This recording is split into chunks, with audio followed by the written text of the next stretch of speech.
10 years ago, Heather Abbott was badly injured in the second explosion on Boylston Street. She made the decision to have her leg amputated. Since then, she's been helping other people who experience limb loss through the Heather Abbott Foundation. She told WBZ's Lisa Hughes that taking that step made a big difference in her own life. So what is it like on the 10-year for you?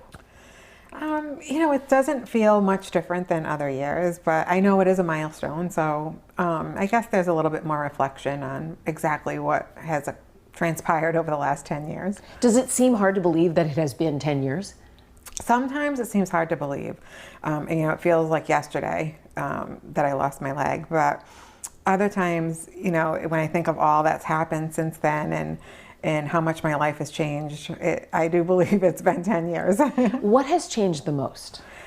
I guess the fact that I have the foundation is a big change for me. I never thought I would start a nonprofit and be running it at this point in my life. If someone told me I would be doing that 10 years ago, I'm sure I wouldn't have believed them. But it's been an unexpected blessing, I think, for me. How so? Not only have we been able to help many amputees obtain prosthetic devices that they otherwise couldn't afford, I think it was a very significant part of my own healing process to be able to, first of all, give back to a community that was very generous to me when I was injured, and also to kind of make sense out of a senseless thing that happened by being able to pay it forward. How soon after the attacks did you get the idea to create the foundation? I think it was probably about within the first year after I became an amputee. By that time I had realized how costly prosthetics were and how little is covered by insurance typically. And what really sparked the idea for me was when a young woman from North Carolina reached out to me. She was 17 or 18 at the time, and she was an amputee since she was a year old. And I think she connected with me through social media, and she had seen a special on my high heel leg, and she asked me questions about it, and she said she had always wanted to be able to wear high heels, and she wanted to ask for it as a graduation present from her parents and wear it to her prom. And when I told her that it cost tens of thousands of dollars, she responded with, well, I guess I can either go to college next year or get this prosthetic leg. And that really, I think, was what initiated my thoughts on, finding a way to help people get what I had, which was so important to my recovery. But that raised such a difficult financial choice for people who had limited means. Yes. They cost tens of thousands of dollars, and they have to be replaced every 3 to 5 years. I don't think I realized that. Yeah. What change takes place in someone's life when he or she has a custom prosthetic? Well, for me, my prosthetic looks realistic. So when I'm wearing it, people don't usually know that I'm wearing a prosthetic leg. And that's important for my own sense of normalcy, I guess, and to not be questioned about it, which is what I prefer, and not everybody does, but that was important to me. So, to not have a choice would have been really difficult for me, and a lot of people don't have a choice. Has the foundation been a source of joy? Absolutely, it has been a source of joy. Not only is it, incredibly rewarding to hear somebody on the other end of the phone when you tell them that you're going to give them this prosthetic device, but then to hear about the things they're able to do with it and how it's changed their life, provides a huge sense of joy. What have you learned about yourself in the last 10 years that surprised you? I think one of the things that was really surprising for me was I think I lacked some empathy for people with disabilities before I became one myself. And I don't think I would have said that about myself 10 years ago because I don't think I realized it.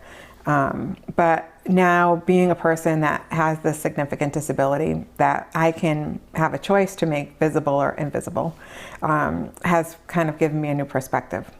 Do you think that experience has happened as a result of the bombing for a lot of people?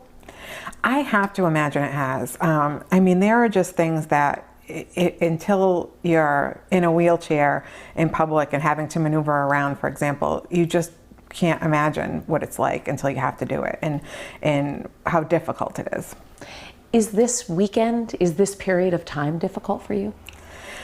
It can be a little bit difficult. I think this year it probably has been a little bit more difficult than others, just because it's such a focus on it and the fact that it's a milestone anniversary. But I really try to focus. I am very busy. I have a lot to do that weekend. You have a full-time job too. Yeah. So I try to focus on, all that I have to do that weekend. And I have a lot of fun events that are occurring as well, and opportunities to see Matt and Erin Chatham, who saved me the day I got hurt, and the other amputees that I've become very close with. So there's a lot to look forward to. So I'm trying to think about that. What do those friendships mean over time? Because they started under such terrible circumstances. They are incredibly important to me. They started under such strange circumstances, and really the other amputees are the only other folks who can really understand what we went through because of the circumstances being so public and unusual. And then I think there's just a sense of camaraderie in the amputee community in general, just kind of figuring things out together and being able to talk to people who go through the same thing that you do every day. What would you hope the foundation could do in the next 10 years? I hope that we're able to help more and more beneficiaries. As I look back over the last 10 years, we've had lots of opportunities to have some national coverage that has been very beneficial for us in fundraising. So I hope we have more opportunities like that, as well as the advances that have taken place in the world of prosthetics. And we're working now with a company in Denmark who provides some low-cost running feet. And it's worked out for us tremendously, because we've been able to increase the number of beneficiaries that we can help by using these lower cost prosthetics that seem to be working out well. And that's something that didn't exist 10 years ago. Exactly. How gratifying is it for you to get a call from someone who needs your expertise? This was not something you necessarily ever wanted to be talking about, but do you feel like you have become a real resource for people in a time of need? I hope so. I think sometimes it can be difficult because it does bring you back to that time when you were in their shoes. But I also remember how much help I had, and the veterans in particular that came to visit me in the hospital and show me their prosthetics and tell me what I was about to go through was so helpful and really gave me a sense of hope. So I think it's an important thing to do. How many prosthetics do you have now? I have 5 prosthetics right now. What do you have?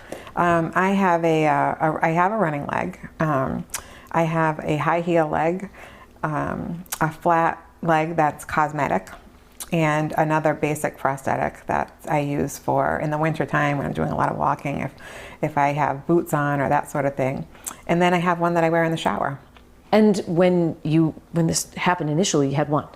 I had one, yes. And I was lucky, to have resources like the Boston One Fund and charitable organizations that actually reached out to me to help. So you knew what that felt like, yeah, to have somebody come in and support you when you needed both guidance and another prosthetic. Exactly, yes. And I remember when I was getting my prosthetics made in New York at the time, the woman who was doing the cosmetic work on it said to me that I was a lucky girl. And she was referencing all the different prostheses that they were making for me. What did you think when she said that? I remember thinking I didn't feel very lucky, sitting in this chair with amputated leg, but I understand what she meant. Certainly now I do.